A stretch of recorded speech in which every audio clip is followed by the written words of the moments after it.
Hello everyone, welcome to my channel do to study. तो आज है 8th ऑफ दिसंबर और आज आपका था computer applications, isn't it. I hope कि आप सबका एग्जाम बहुत अच्छा गया होगा।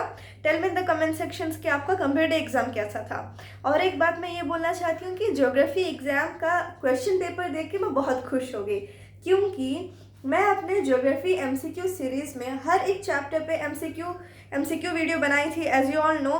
एंड वो वीडियोस में से बहुत ही सारा क्वेश्चंस मीन्स जिस तरह का मैं क्वेश्चन बनाई थी उस तरह का या फिर सेम वही क्वेश्चंस बहुत सारे आए थे। So I was really happy to see the question paper.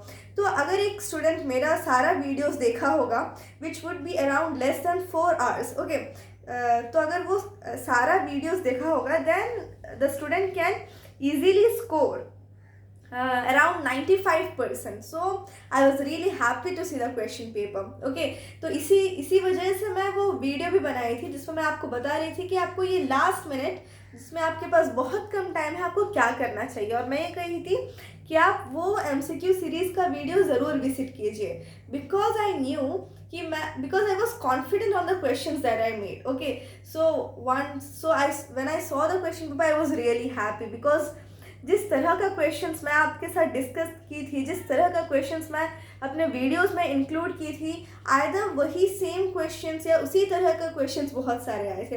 In fact अगर टोपोग्राफी की बात करें देन हर एक क्वेश्चन मीन्स जिस तरह का क्वेश्चंस आया था हर एक उस तरह का क्वेश्चन मैं अपने वीडियोज़ में डिस्कस की थी, चाहे जो भी चैप्टर हो, क्लाइमेट, सॉइल, वाटर, हर चैप्टर में इसी तरह से क्वेश्चन आए थे। Okay, so I was really happy to see them now.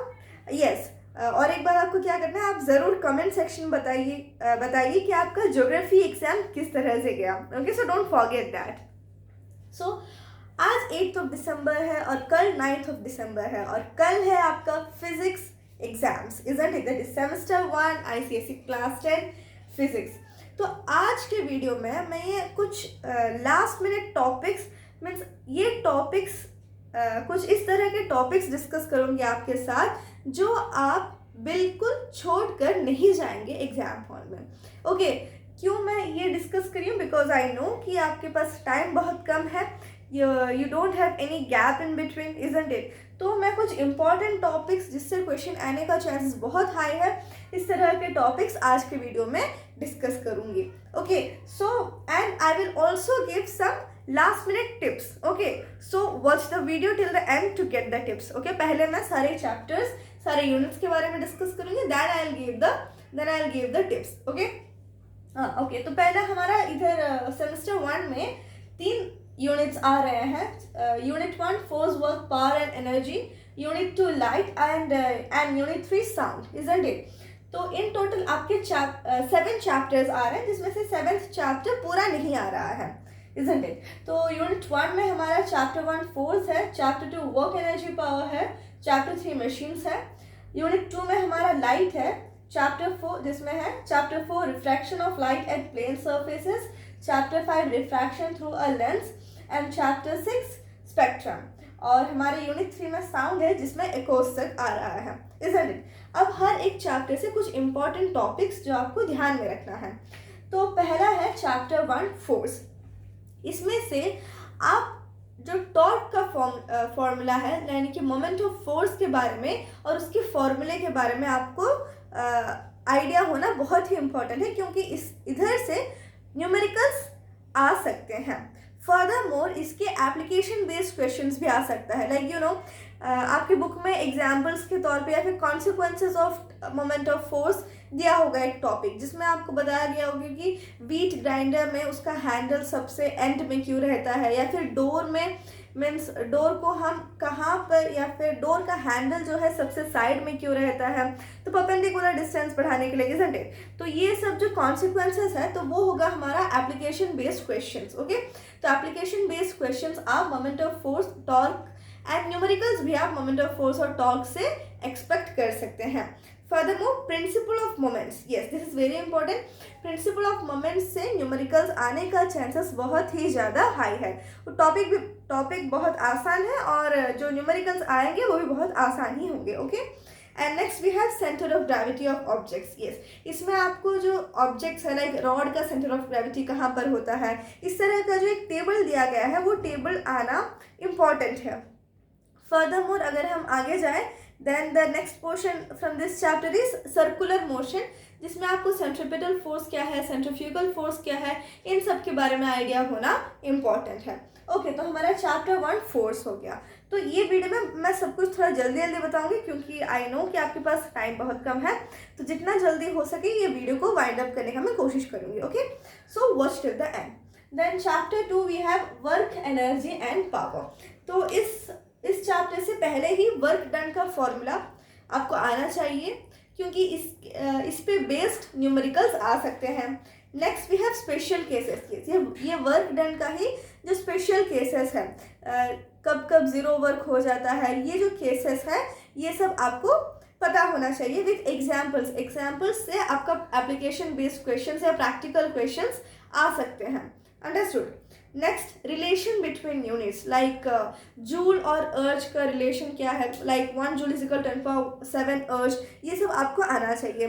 Furthermore horse power, what, इन सब के बीच में क्या क्या रिलेशन है, ये सारा चीज़ें जो भी यूनिट से रिलेटेड क्वेश्चंस होंगे वो सब आपको आना चाहिए क्योंकि न्यूमेरिकल्स में इस तरह से हो सकता है कि न्यूमेरिकल्स में कुछ एक यूनिट दिया गया हो बट आंसर में जो आपका 4 ऑप्शन दिया गया है वो कुछ और ही यूनिट्स में हो। अंडरस्टूड। इसलिए आपको इन सब का रिलेशंस पता होना बहुत इंपॉर्टेंट है। Next is power. Yes, power का फॉर्मूला भी जानना इंपॉर्टेंट है क्योंकि उधर से भी क्वेश्चंस आने के चांसेस है। Then we have units. Yes, units of energy. So इधर थोड़ी देर पहले मैं रिलेशन बिटवीन यूनिट्स बोली, उसी तरह से आपको यूनिट्स ऑफ एनर्जी के बारे में भी नॉलेज होना इंपॉर्टेंट है। लाइक 1 जूल कितना कैलोरी होता है, ये सारे जो रिलेशंस दिया गया है आपके ब्लू बॉक्सेस में हाईलाइटेड, वो सब जानना इंपॉर्टेंट है। Then we have gravitational potential energy, जिसमें वो फॉर्मूला है U is equal to mgh। तो उसका थ्योरी, थोड़ा सा theory but like application based question जिस तरह से आ सकते हैं या फिर प्रैक्टिकल क्वेश्चंस इधर से भी आ सकता है। ओके, तो U is equal to mgh, इसको किस तरह से न्यूमेरिकल में अप्लाई करना है ये भी आपको आना चाहिए। एंड फर्दरमोर यही एनर्जी से रिलेटेड आपको काइनेटिक एनर्जी का फॉर्मूला और like K is equal to half mv² और P is equal to √2mk, ये सब फॉर्मूला आना इम्पॉर्टेंट है। Then yes, work energy theorem को आप मिस नहीं करेंगे। ओके, तो क्योंकि वर्क एनर्जी थ्योरम से आपके न्यूमेरिकल्स आने का चांसेस ज़्यादा रहता है। What is work energy theorem means उससे रिलेटेड फॉर्मूला क्या है, W is equal to half mv² minus half mu², isn't it? Then yes, conversion means जो आपके बुक में एग्जाम्पल्स दिए गए हैं कि कब कब एक एनर्जी से दूसरे एनर्जी में कन्वर्शन हो रहा है, लाइक पोटेंशियल एनर्जी से कब काइनेटिक एनर्जी में कन्वर्शन हो रहा है। तो ये सब के बारे में थोड़ा नॉलेज होना इंपॉर्टेंट है क्योंकि ऐसे क्वेश्चंस में आ सकता है कि जो लाइक यू कैन से, हाँ, वाटर एक बहुत ही हाइट से गिरा है और इससे इलेक्ट्रिसिटी प्रोड्यूस हो रहा है, तो इधर कौन से एनर्जी से कौन से एनर्जी में ट्रांसफॉर्म हो रहा है, लाइक पोटेंशियल एनर्जी से काइनेटिक एनर्जी, तो कौन से एनर्जी से कौन से एनर्जी में ट्रांसफॉर्म हो रहा है, ये सब जानना इंपॉर्टेंट है। Okay, next we have principle of conservation of energy. आपको पता है ये principle of conservation of energy क्या होता है, तो कोई भी एक इंसिडेंट दिया गया होगा और पूछा गया होगा कि ये कौन से प्रिंसिपल पे बेस्ड है। तो अगर ये प्रिंसिपल अगर आप जानते होंगे principal of conservation of energy क्या है, तभी आप लिख पाएंगे कि हाँ ये principle of conservation of energy पे बेस्ड है, isn't it? तो इसी वजह से ये प्रिंसिपल के बारे में भी जानना इम्पॉर्टेंट है। Then we have chapter 3 machines. देखा जाए तो ये चैप्टर बहुत ईजी है, बस आपको थोड़ा थोड़ा चीज़ें जानना पड़ेगा। ओके, लाइक हाँ, पहले ही बात की आपको टेक्निकल टर्म्स से आप means it is must that you should know the technical terms. You should be well aware about the technical terms. कौन कौन से like load, effort, mechanical advantage, velocity ratio, efficiency, ये सब क्या होता है ये सब जानना important है। नेक्स्ट, रिलेशनशिप इन सब के बीच में like mechanical advantage, velocity ratio और एफिशिएंसी, ये तीनों के बारे में जो रिलेशनशिप है वो मीन्स जो फॉर्मूला है, रिलेशनशिप क्या है, फॉर्मूला के फॉर्म में हम उसे रिप्रेजेंट मीन्स उनका रिलेशनशिप दिखाते हैं, isn't it? Like mechanical advantage is equal to velocity ratio into efficiency. तो ये फॉर्मूला याद होना इम्पॉर्टेंट है। देन मैकेनिकल एडवांटेज देन हमारा लिवर्स आता है। तो लिवर्स में आपको उसका principle, then class 1, class 2, class 3, ये तीनों लिवर्स के बारे में थोड़ा जानना ज़रूरी है, और उनका मैकेनिकल एडवांटेज और वेलोसिटी रेशियो जानना ज़रूरी है। एंड फर्दर मोर इनमें से कौन सा type of liver speed multiplier के जैसे और कौन सा type of liver force multiplier के जैसे काम करता है। और मैकेनिकल एडवांटेज 1 से ज़्यादा होने से वो फोर्स मल्टीप्लायर होता है कि स्पीड मल्टीप्लायर होता है। इस तरह के इन्फॉर्मेशन, छोटे छोटे इन्फॉर्मेशन आपके दिमाग में होना चाहिए। ओके, क्योंकि एज यू नो MCQ है, तो कहीं पर भी स्टेप मार्किंग नहीं होता। एक क्वेश्चन 1 मार्क का आएगा, आपको अगर उसका आंसर आता है तो 1 मार्क मिलेगा, नहीं आता है तो नहीं मिलेगा। अंडरस्टूड? तो आपको घबराने की ज़रूरत नहीं है। ओके, जस्ट मैं रियलिटी बता रही हूँ। तो इट्स इम्पॉर्टेंट कि आपको ये छोटी छोटी चीज़ें आपके ध्यान में हों, इसलिए मैं आपको ये छोटी छोटी चीज़ें भी बता रही हूँ। ओके, सो यस, और जो 3 टाइप्स ऑफ लिवर्स हैं, इनका एग्जाम्पल्स लाइक हमारे ह्यूमन बॉडी में कहाँ कहाँ पर इस तरह के लिवर्स देखे जाते हैं, ये सब भी आपका याद होना इम्पॉर्टेंट है। Then we have pulley. Chapter 3 machine से हमारा लीवर खत्म हो गया, इसके बाद हमारा पुली है। तो पुली का भी आपका सिंगल पुली और कॉम्बिनेशन ऑफ पुली, दोनों का मैकेनिकल एडवांटेज, वेलोसिटी रेशियो और एफिशिएंसी किस तरह से निकाला जाता है, या फिर क्या क्या होता है, जानना इंपॉर्टेंट है। लाइक कॉम्बिनेशन ऑफ पुलिस में आपको पता ही है कि mechanical advantage is equal to number of pulleys connected, isn't it? तो इस तरह का जो फॉर्मूला है, ये आपको अगर आता होगा ना, it is very easy. But अगर आपको नहीं आता होगा तो आप इधर एक डायग्राम दिया गया होगा, इजंट इट? तो इस तरह के अगर कॉम्बिनेशन ऑफ पुलिस से क्वेश्चन आएगा तो इट्स ऑब्वियस कि एक डायग्राम दिया गया होगा जिसमें बहुत सारा पुलिस अटैच्ड होंगे, और आपको पूछा गया हो कि मैकेनिकल एडवांटेज निकालो आपका। अगर आपको नहीं आता है then it would be very difficult, but अगर आपको पता है कि mechanical advantage is equal to n, isn't it? Then you can easily count it. Just बस वो पुली डायग्राम देके काउंट करना है और लिखना है और टिक मारना है। So the questions would be very easy, but बस इतनी सी बात है कि आपको पता होना चाहिए चीज़ें। अंडरस्टूड? तो हो गया। हाँ, कॉम्बिनेशन ऑफ पुलिस का भी आपको mechanical advantage, velocity ratio, efficiency, ये सब के बारे में जानना इम्पोर्टेंट है।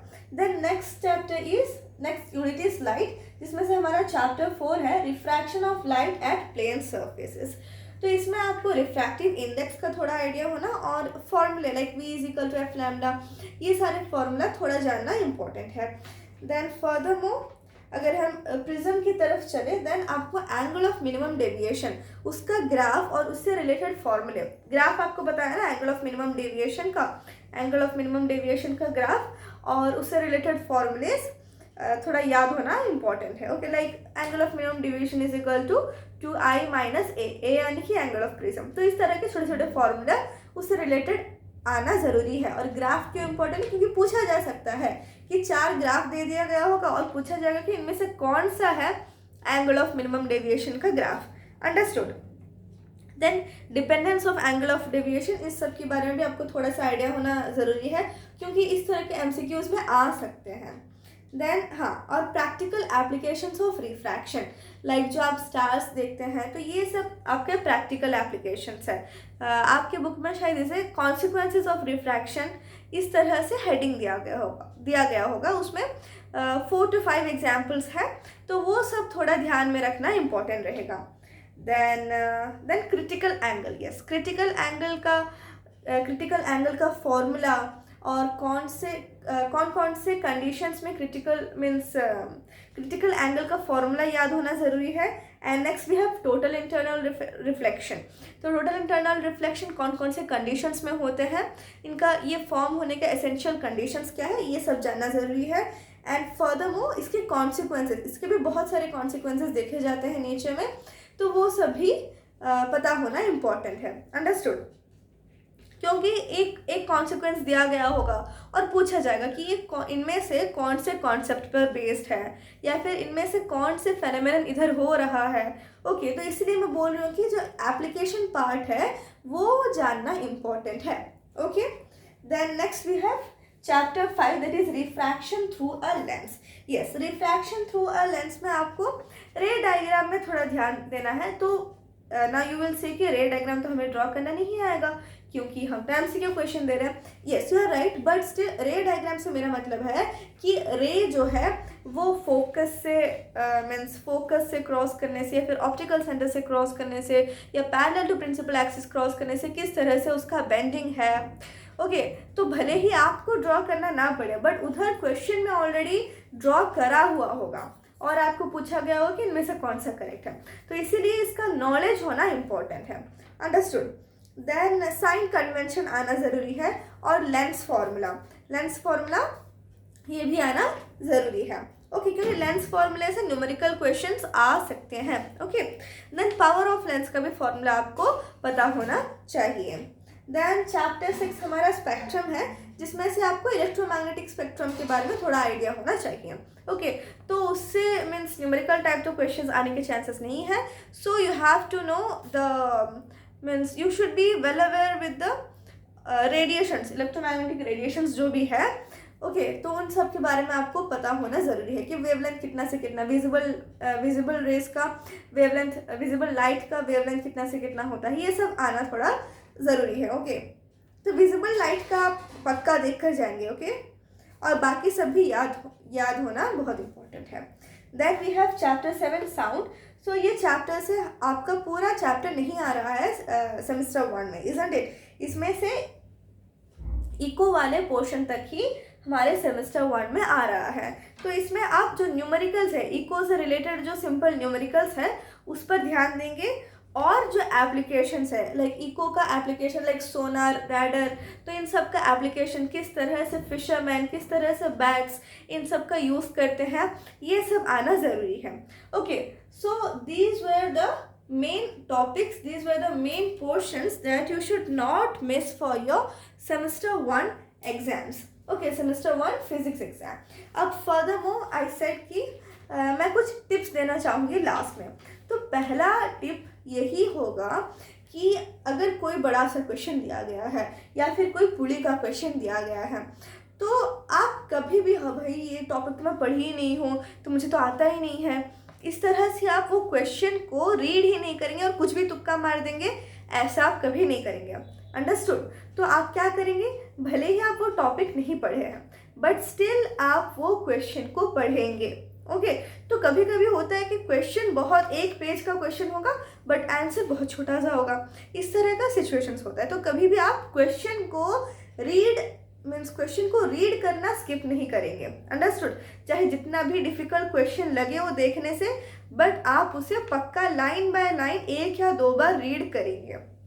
तो कभी कभी होता है कि हम पहले से वो टॉपिक को पढ़े रहते हैं, अगर वो टॉपिक हम रिवाइज करना भूल जाते हैं तो हमें लगता है कि हम वो टॉपिक नहीं पढ़े हैं, बट जैसे हम वो क्वेश्चन पढ़ते हैं देन हमें वो रिकॉल हो जाता है और हमें आंसर्स आ जाता है. ओके, तो इस तरह के सिनेरियोज होते हैं. या फिर कभी कभी वो क्वेश्चन देखकर हम किसी अंदाजे पे या फिर कोई भी फॉर्मूला से हमारा आंसर भी निकल जाता है. तो इसीलिए आप क्वेश्चन जो भी हो उसे आप रीड पक्का करेंगे. ओके, नेक्स्ट मेरा टिप ये रहेगा कि न्यूमेरिकल्स में या फिर एमसीक्यू बेस्ड क्वेश्चन है, इसीलिए आप एलिमिनेशन लगा सकते हैं, इजंट इट. तो कोई क्वेश्चन मीन्स अगर न्यूमेरिकल्स होगा देन कभी लाइक यूनिट्स ही नहीं मैच कर रहा है. अगर मीन्स लेंथ का यूनिट कहीं पर आना चाहिए, कहीं पर मीटर आना चाहिए, तो उसी में ऑप्शंस में लाइक एक या फिर 1 या 2 ऑप्शंस मीटर में होंगे और बाकी कोई केजी या सेकंड्स में होगा. तो इसमें आप इजीली एलिमिनेट कर सकते हैं. अंडरस्टूड. तो ये एक फ़ायदा रहता है हमारा एमसीक्यू होने का. तो ये था मेरा दूसरा टिप, क्या एलिमिनेशन जहाँ पर आपको नहीं आता है. Okay, only if you don't know, नहीं तो आप क्वेश्चन सॉल्व करेंगे और अपने आप आपका आंसर आ जाएगा. तो tip number 2 is you can use the elimination method. Okay, and the third tip is कि अगर आपके पास इतना सारा पढ़ने के बाद, इतना सारा रिवाइज करने के बाद टाइम बचता है, then don't forget to see the PYQ यानी कि प्रीवियस ईयर क्वेश्चन. अगर आपके पास 10 ईयर मीन्स लास्ट 10 ईयर का क्वेश्चन पेपर्स है then it's very good that आप उन means you just overview it, okay. तो नाउ यू विल से कि तब तो सब्जेक्टिव क्वेश्चंस था, मीन्स हमें पूरा लॉन्ग लॉन्ग आंसर्स लिखना पड़ता था, बट अब तो ऑब्जेक्टिव क्वेश्चंस है, then what is its importance.